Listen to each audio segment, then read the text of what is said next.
esperada por nosotros. No suele sentarse en estudios de televisión, por eso agradecemos la deferencia de venir con nosotros para hablar de un montón de situaciones. Recientemente nombrado embajador de la buena voluntad de la ONU y además un músico mítico, de la mítica banda Soda Stereo. Muchas gracias, Charly Alberti, por haber venido. ¿Cómo estás? Buen día. Bien, te veía, estuvimos unos minutos antes de comenzar la nota y te veía muy concentrado mirando las noticias, mirando todo lo que estábamos contando.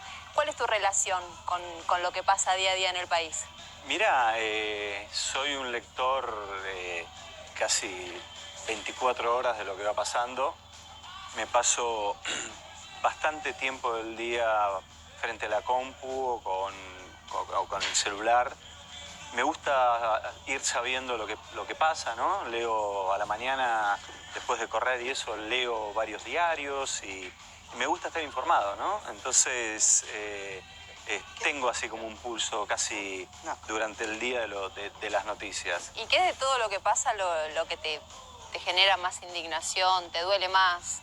Mira, creo que hay muchísimas cosas, ¿no? Desde ver la corrupción de los políticos hasta la indiferencia de la gente ante ciertos casos, o hasta la estupidez extrema, ¿no? de denuncias a veces de cosas que empezaron a pasar con la sociedad, las redes sociales, y que vos empezás a poner en tela de juicio y decir, ok, ¿cuándo una denuncia, ya sea por un acoso o por otra cosa, es real, es el momento, tiene ese peso o merece ser, antes de darle tanta difusión, no merece ser analizado, ¿no? Porque uno dice, ok, puede haber pasado, pero ahora es tan inmediato todo que cualquier rumor o pseudo comentario se convierte en una gran noticia. Uno ya sospecha de todo. ¿No? Sí, de todo, sospeché de todo. No, me saludó, me dio la mano fuerte, no, me acosó.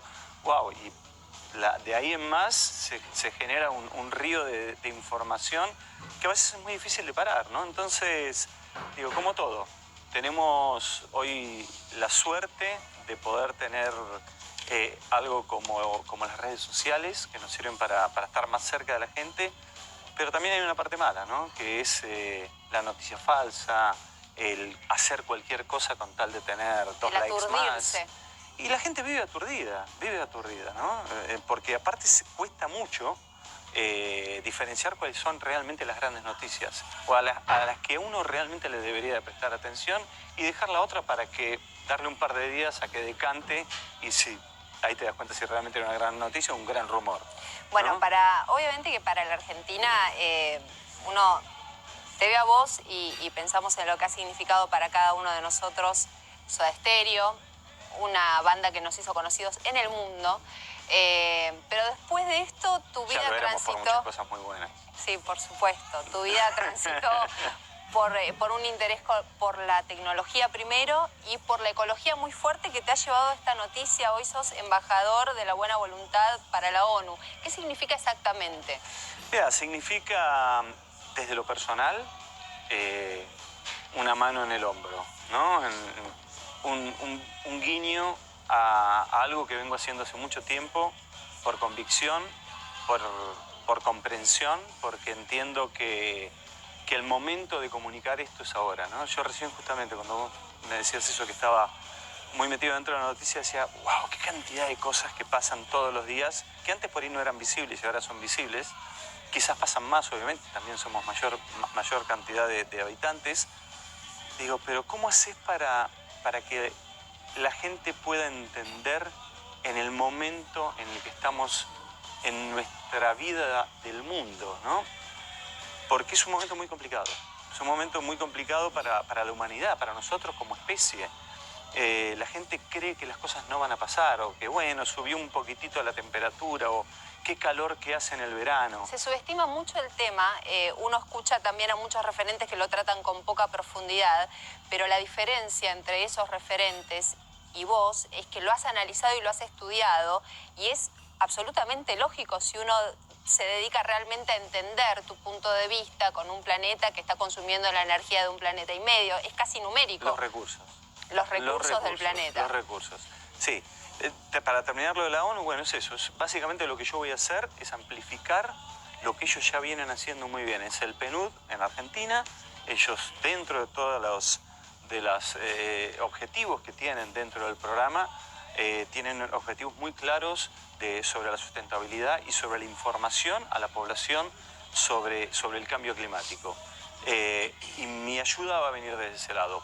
En lo otro que vos venías diciendo, yo hace más de 10 años que me dedico seriamente a esto. Me reuní de los mejores científicos de Latinoamérica porque entendí que para hablar tenía que hablar con sustento. Y busqué a los mejores. También estuve cerca, como vos sabés, de Al Gore, y estoy todo el día informándome. El momento es un momento muy, pero muy dramático, realmente. No es tan dramático como las noticias que veíamos recién, simplemente que, como vos decías, la gente no llega a tomar conciencia. Yo a veces cuando doy las conferencias, principalmente a veces cuando hablo para empresarios y para políticos, la primera reflexión que trato de que ellos hagan es: ok, ¿vos qué haces por tus hijos? ¿No? Vos haces todo lo que haces en tu empresa, en tu vida, para darle un futuro a tus hijos, ¿no? Bueno, pensar realmente si estás haciendo algo por tus hijos, porque educarlos, mandarlos al mejor colegio posible, de alimentarlos bien y mimarlos de la mayor forma que vos puedas, no es hacer todo. Hoy no es hacer todo lo que puedes hacer por tus hijos. ¿Por qué? Porque quizás lo que estás haciendo, si no estás haciendo nada por resolver los temas del planeta, es mandándolos o guiándolos hacia una trampa, ¿no? Porque el planeta que viene es un planeta muy difícil de vivir, muy difícil. Vos imaginate un planeta con 5 grados más de temperatura, bueno, es un desastre. Entonces, lo que estamos tratando de evitar, o lo que estamos tratando de hacer quienes nos dedicamos seriamente a esto, es que la gente comprenda que dos cosas. Primero, que el problema lo generamos entre todos. Es mentira que lo genera un gobierno, o es mentira que solamente lo generan las empresas. ¿Por qué? Porque a las empresas le compras vos los productos. Consumís vos. Consumís vos. Ellas fabrican para vos. Si vos decís, ¿sabes qué? Mira, me enteré que esta empresa para venderme este producto está contaminando un río entero, no le compro más. Tiene dos salidas, o cierra o cambia la forma. Seguramente va a cambiar la forma, porque cerrar no quiere. Lo mismo con el político. O sea, todo lo que pasa también porque nosotros lo convalidamos con mirar lo por hacen otro para lado. vos, al político lo votás vos, a la empresa le compras vos. Entonces, vos sos el responsable. Y lo más difícil que tiene este problema es que lo generamos entre todos. ¿Cómo? Con las pequeñas acciones. ¿Viste cuando te dice la gente, vos le decís, bueno, mira, apaga la luz que no necesitas, utiliza menos el auto, lleva las bolsas al súper? Lo primero que te dice la gente es: ¿en qué va a cambiar que yo no lleve las bolsas al súper, o que yo deje el agua corriente corriendo mientras me cepillo los dientes? Y... ¿no? Exacto. Seguramente si él lo hiciese solo, no pasaría nada. El tema es que somos... ¿Vos aplicás esto en tu vida? Sí. Sí. ¿Qué cosas de todos los días? Y cambié de todo, ya no sé ni tantas cosas que cambié, ¿no? Dejé casi de andar en auto para andar en moto, cuando puedo ando en bici, pero también,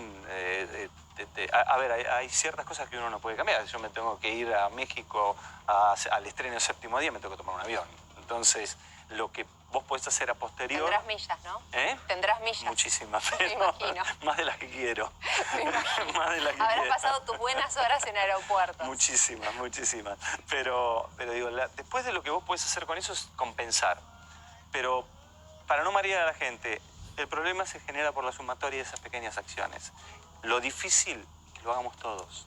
Porque todos hacemos las malas, que en realidad no son tantas, porque no hace falta volver a la época de las cavernas para resolver este tema. Hace falta cambiar pequeñas cosas. Si lo logramos hacer todos, resolvimos el problema. Sí, me quedo mucho y quiero destacar que es realmente un estudio del tema el que te lleva al lugar donde has llegado con respecto al mundo y a la ONU, porque ser embajador de la buena voluntad en la ONU es que la ONU vea que la fama que vos generás en el mundo, que las puertas que abre tu fama, como es el caso, por supuesto, de Charlie Alberti, pueden aplicarse para algo que realmente es importantísimo para la humanidad, como pensar en el mundo, un buen uso de esa fama que vos has logrado.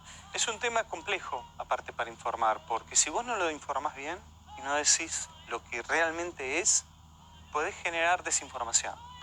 Que en el caso del entretenimiento, yo te puedo decir, vos me preguntás por un disco y te puedo decir, mira, cualquier cosa te puedo responder, que hasta es simpático. Sí, pero esto es serio, claro. Yo por eso, inclusive, cuando doy una nota escrita, le pido corregirla. Pero no porque quiero corregir al periodista, sino porque le digo, si vos me sacaste en el afán de sintetizar me sacaste 5 palabras, terminé diciendo otra cosa. Exacto. Entonces, es de mucha responsabilidad. Lo de la ONU para mí es, como te digo, es un orgullo y son esas cosas así, no puede ser, ¿no? Pero Con sucede, todas las cosas que has vivido... me sigo emocionando por todas las cosas, obviamente, ¿no? Me sigo poniendo nervioso por todas estas situaciones, porque creo que son importantes, ¿no? Creo que es algo que lo hace o se lo adjudican a muy poca gente en el mundo, y me parece que es algo para hacer con muchísima responsabilidad. Exacto. ¿Te hace bien recordar y hablar de Soda y que te pregunten por Soda? Mira, alguna vez Gustavo dijo, por más que querramos y por más que luchemos, nunca vamos a dejar de ser un Soda Stereo. Creo que Paul McCartney dijo algo parecido de lo ¿Y vos lo llevas con orgullo? Lo llevo con orgullo, por supuesto, porque entiendo que lo que hicimos primero fue algo hecho con muchísimo amor y muchísimo respeto hacia nosotros primero y hacia el público por ende, ¿no? Nosotros tratamos de hacer lo mejor que podíamos hacer en cada momento. Por eso Soda era una banda que ensayaba 6 horas por día, todos los días, inclusive sábados y domingos. Siempre. Vos tenías 22 años, 23 años, volvías de una gira y te ibas a ensayar. Salías un viernes a la noche, que trasnochabas, te acostabas a las 11 del mediodía, a las 3 de la tarde tenías que estar en la sala. Sábados como y domingos. muchas vidas en una. Varias. Varias vidas en una. ¿Sabés qué? Estaba mirando durante este fin de semana algunas entrevistas y hubo una que me conmovió particularmente porque era en un momento en donde todavía Gustavo estaba en este limbo. Y vos decías que te desesperaba la situación de imaginarte a él queriendo expresar un montón de cosas y que no lo podía hacer, que te desesperaba. ¿Cómo se destrabó eso con la triste noticia? Creo que fue una liberación, ¿no? O sea, el dolor existió y yo no lo pude creer en el momento que me enteré lo de Gustavo. Pero creo que fue una liberación, porque a mí yo pensaba siempre, digo, si él realmente está consciente y lo único que no puedes expresar, la verdad no lo vas a saber. Esto quizás no lo conté nunca, pero una vez fuimos con Z juntos a verlo. Y cuando entramos y entramos, nos dejaron solos en su habitación, él estaba obviamente en la cama, y estaba totalmente monitoreado. Y nosotros le empezamos a hablar, empezaron a sonar todas las alarmas de todo. O sea, él sintió de alguna forma que nosotros estábamos ahí con él. Vinieron todos los doctores a ver qué estaba pasando, pues le empezaron a sonar todas las alarmas del monitoreo que él tenía. Entonces, eso fue muy doloroso porque ahí estaba. Entonces me parece que, bueno, de haber tenido esa resolución, creo que fue la mejor. Creo que fue la mejor porque era la que tenía que... O sucedía lo otro, o cada día que pasaba también era peor, porque una recuperación desde ese lugar, ya lo vemos todos los días, a veces son imposibles.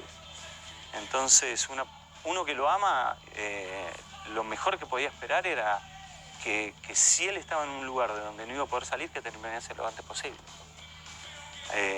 Pero bueno, nada, sucedió y hoy tratamos con Z de llevar el legado de Soda Stereo de la mejor forma posible, porque es algo que hicimos entre los tres. Soda Stereo fue una banda desde el primero hasta el último día. Era mentira que era 1 y 2 que lo acompañaban, y eso, y la gente lo sabe. Cualquiera que seguía la banda sabía eso. Trabajábamos mucho los tres juntos. Gustavo inclusive dijo un día, el día que falte uno, Soda Stereo no existe más. Y así era. Y entonces tratamos de que con Z tratamos de hacer el mejor disco posible con Séptimo Día, tratamos de hacer todo lo que hubiésemos hecho si él estuviese acá con nosotros. ¿Te fue cambiando la lectura de muchas cosas que pasaron con el correr del tiempo?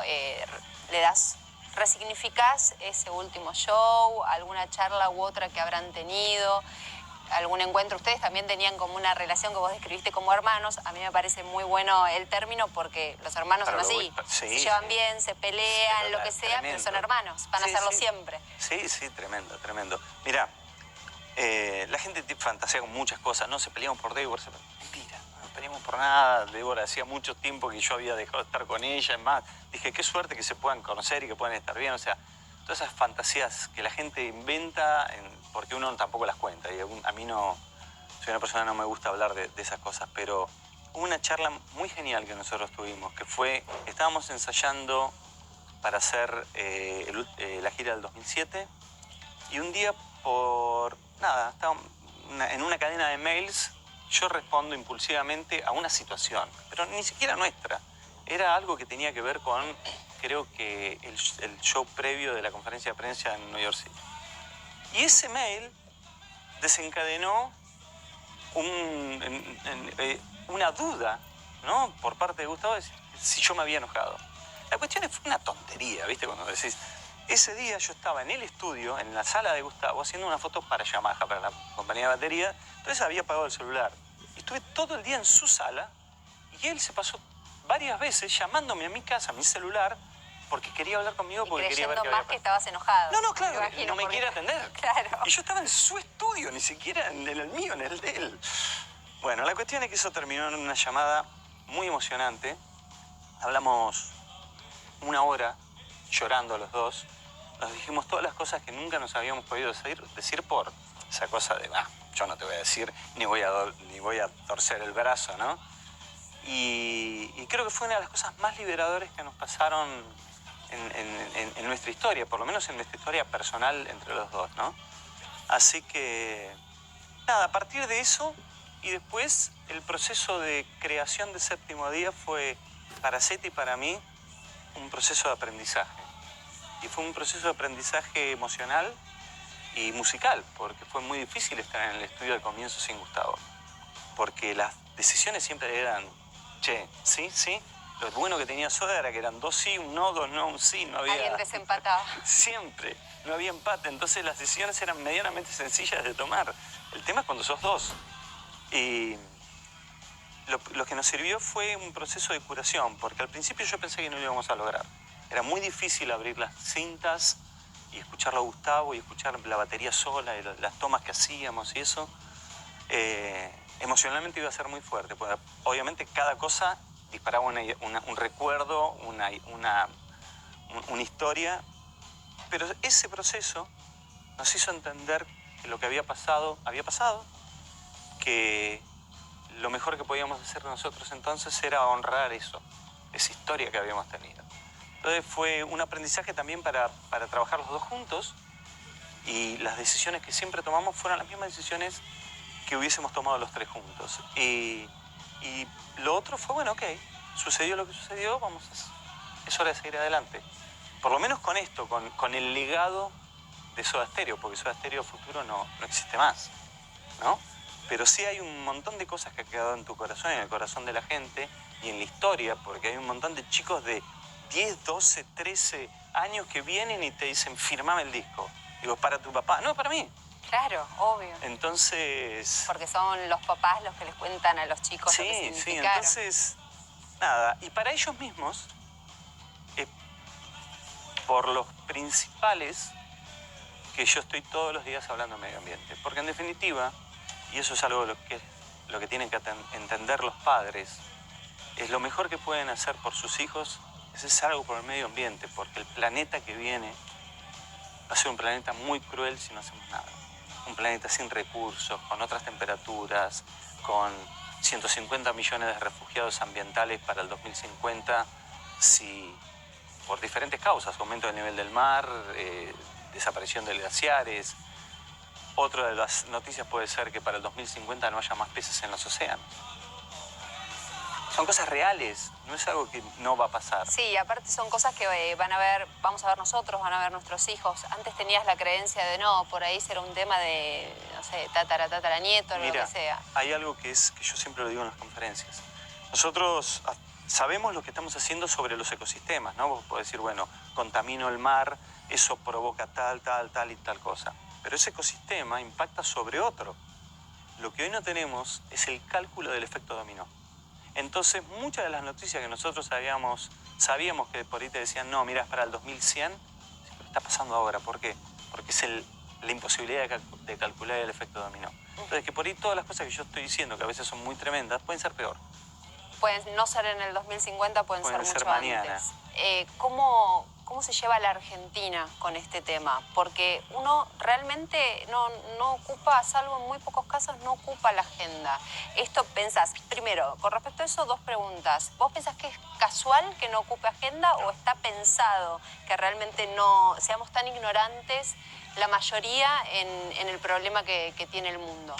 Yo creo que son varias cosas. Yo creo que sí hay influencia. De hecho, Al Gore habla de los negadores y la cantidad de dinero que las grandes empresas gastan para comprar voluntades de periodistas, científicos, influencers, lo que fuese, para que digan, no, el cambio climático es algo que no está sucediendo o siempre sucedió. Por otro lado, el argentino está acostumbrado a que tenemos de todo. Argentina mirá lo que tiene, ¿no? Es un país grande, con riqueza. Bueno, lo estamos dilapidando y lo peor de todo es que Buenos Aires, que es un lugar clave para la producción de alimentos de Argentina, ¿cuánto estamos perdiendo por año en cantidad de millones de dólares y en cantidad de alimentos por inundaciones y sequía? Eso puede incrementarse. O sea, podemos pasar de ser un gran productor de alimentos para el mundo a ser un... Éramos el granero del mundo. Éramos y cada vez podríamos ser menos. Entonces hay... esas cosas tienen que ver también con lo que el argentino piensa. La gente en Buenos Aires no toma conciencia del agua. Diferente si vos vas a Mendoza, ¿no? Sí, claro. Es diferente. Entonces, pero hay una conciencia muy vaga. De todas formas, no te creas que somos los únicos. Bueno, Suele Mendoza, suceder. el tema de los canales de riego, hay un montón de cosas que los hacen tomar dimensión de un campo sirve o no sirve, vale o no vale por el agua. Totalmente. Y en la Argentina vos ves a las señoras regando la hojita para que vaya. Pero hace falta que la gente lo entienda. Es un problema real y cambiarlo depende de todos nosotros. Bueno, muchas gracias. Es otro orgullo que nos das, ya nos has hecho conocidos en el mundo, mejor baterista de la Argentina y no, lejos. Hay gente que toca realmente bien. No, mejor y lo sabes. Y bueno, esto es otro nuevo orgullo. Muchas gracias. Muchas gracias. Vamos a hacer una brevísima pausa y le agradecemos enormemente a Charly Alberti que haya pasado por nuestros estudios.